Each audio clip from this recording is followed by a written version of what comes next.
শাউর চিংড়ি বানিয়েছিলাম বেশ কয়েক মাস আগে, রেসিপিও দিয়েছিলাম, তোমরা পছন্দ করেছিলে। সেদিন বাজার থেকে আসার সময় বেশ লম্বা সাইজের একটা শাউর কিনে এনেছি। শাউর চিংড়ি তো প্রায়ই করা হয়, কিন্তু শাউরের এই ডাঁটা সেটাও কিন্তু ফেলে দেওয়ার মতো জিনিস নয়। বেশ সুস্বাদু একটা তরকারি বানানো যায় শাউরের ডাঁটা দিয়ে। শাউরের ইন্ট্রোডাকশন অলরেডি আমার আগের রেসিপিতে দেওয়া আছে ইউটিউব চ্যানেলে, চাইলে একবার ঘুরে দেখে আসতে পারো। আচ্ছা, শাউরের ডাঁটা ভালোভাবে কেটে ধুয়ে নিয়ে টক আমের পাতা দিয়ে সেদ্ধ করে নেব প্রথমেই। শাউর, কচু এগুলোর ডাঁটাতে অনেক সময় গলা চুলকোয়, তাই টক আমের পাতা দিয়ে সেদ্ধ করলে সেটা আর হবে না।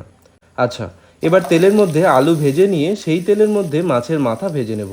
যে কোনো মাছের মাথা এই রান্নায় ব্যবহার করতে পারো, আমি এখানে রুই মাছের মাথা ব্যবহার করছি।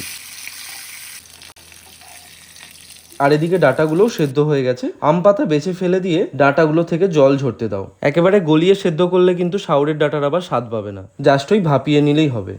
আচ্ছা, এবার আসি রান্নার মেন স্টেপে।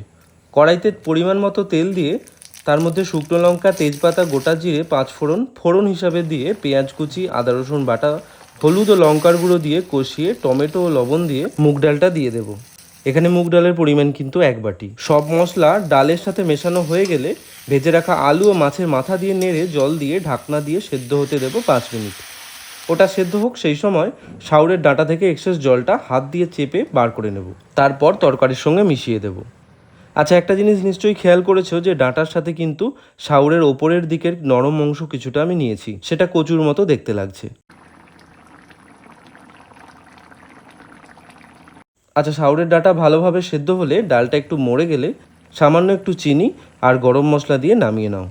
মুগ ডাল কিন্তু একেবারে ডালের মতো সেদ্ধ করা যাবে না, বেশ একটু গোটা গোটা থাকবে, তাহলে এর স্বাদ সবচেয়ে ভালো হবে। ব্যাস, রেডি হয়ে গেল শাউরের ডাঁটা দিয়ে মুগ ডালের ঘন্ট। অফিসে লাঞ্চে নিয়ে গেছিলাম, আমার কলিগ পাশেই লাঞ্চে বসেছিল, দিয়েছিলাম 1 চামচ। সেটা খাওয়ার পর দেখলাম আমার বাটিটাই সে নিয়ে নিয়েছে।